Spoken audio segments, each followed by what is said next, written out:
वक्त कभी रुकता नहीं, तो चले वक्त के साथ। देश और दुनिया की सच्ची खबरों के लिए देखते रहें हर वक्त टाइम्स नेशन 24।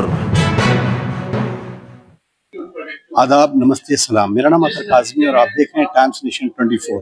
आज लखनऊ में प्रेस क्लब में एक प्रेस कॉन्फ्रेंस का इनेकाद किया गया। मसला था लद्दाख को पूर्ण स्टेट का दर्जा देना, जिसमें अभी चंद दिनों पहले सोनम वांगचुक इसके बारे में एहतजाज कर रहे थे और उसी पर आज प्रेस कॉन्फ्रेंस मुनक्किद की गई। पेश है ये खास रिपोर्ट।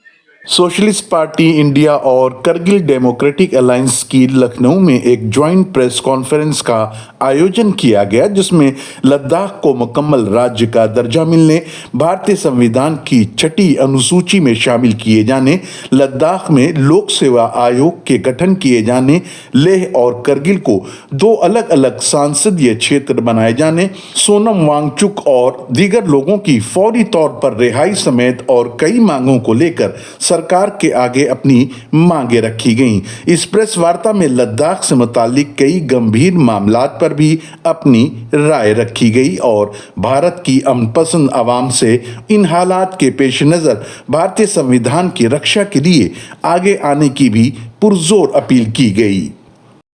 आज हम यहाँ के उत्तर प्रदेश के लीडर ऑफ अपोजिशन से भी मिले और उन सब की हिमायत लद्दाख के लोगों के साथ है। और जो 24 सितंबर को 4 लोगों को अनआर्म्ड प्रोटेस्टर्स पे फायरिंग की गई, 4 लोगों को मारा गया, जिसकी हम पुरजोर अल्फाज में मजम्मत करते हैं। और हमारी डिमांड है कि जल्द अज जल्द जो है लद्दाख को मुकम्मल रियासत का दर्जा मिलना चाहिए। 6ठे शेड्यूल का वादा जो बीजेपी ने किया है लद्दाख के अवाम से, वो बहाल किया जाए, उनको दिया जाए। और पब्लिक सर्विस कमीशन, क्योंकि 6 साल से एक भी गेजेटेड पोस्ट की नौकरी किसी लद्दाखी को नहीं दी है और पब्लिक सर्विस कमीशन ना होने की वजह से कोई तकर्री नहीं हो पाई है, तो ये जो है काबिल अफसोस है। तो हम उम्मीद करते हैं कि जो जुडिशल प्रोब है वो जल्दी हो, जो अभी हाल ही में फायरिंग हुई, और जो लोग अरेस्टेड हैं उनको जल्द अज जल्द रिहा किया जाए और लद्दाख में के अवाम के साथ और यहाँ के लीडरशिप के साथ एक डिग्निफाइड मैनर में जो है बातचीत का सिलसिला जो है वो शुरू किया जाए। मेरा तो ये मानना है कि जो 370 ख़त्म किया गया, 35A ख़त्म किया गया कॉन्स्टिट्यूशन के आर्टिकल का, वो गलत किया गया।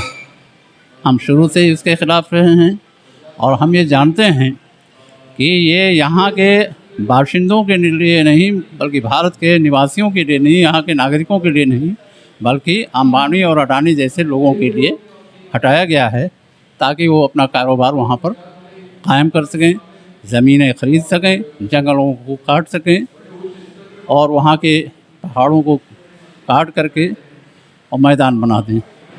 वहाँ जितना फ़ायदा उठा सकते हैं उठा लें। सिर्फ इसके लिए किया गया है।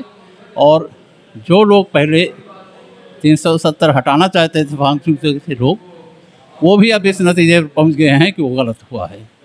एक वकील होने के नाते आप देख रहे हैं कि ज़्यादा पिछले कुछ सालों से एंटी नेशनल एक्टिविटीज़ में कहकर सरकार सरेशन के चार्जेस लगा रही है, तो इसको आप किस नज़रिए से कैसे देखिए, सरकार और सरकार में रहने वाले लोग वो एंटी नेशनल हैं।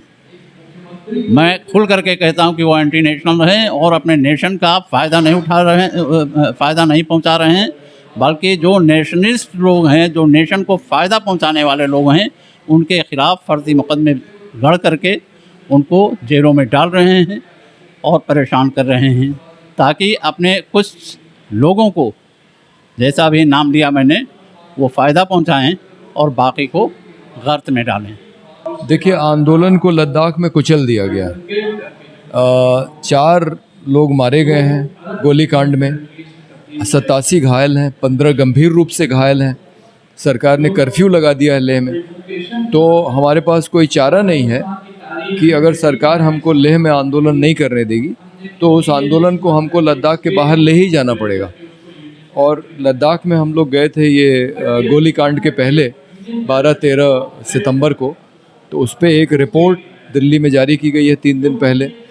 और अब सज्जाद कारगिली को लेके हम लोग जगह जगह पूरे हिंदुस्तान में जा रहे हैं, ताकि लद्दाख के आंदोलन की आवाज़ भारतीयों तक पहुँचे, उनको पता लगे कि जो हमारा सैनिक कारगिल की लड़ाई में जो नहीं मरा, उसको हमारे सीआरपीएफ वालों ने लेह में मारा है।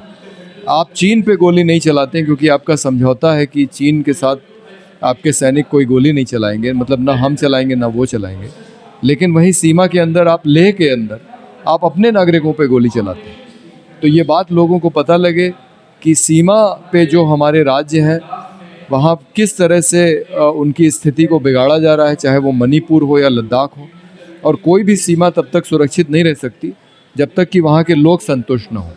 अगर आप लोगों को नाराज़ करेंगे तो ये देश की सुरक्षा के लिए भी बहुत बड़ा खतरा है। इस बात को हम लोग चाहते हैं कि देश के अन्य भागों के लोग भी जानें।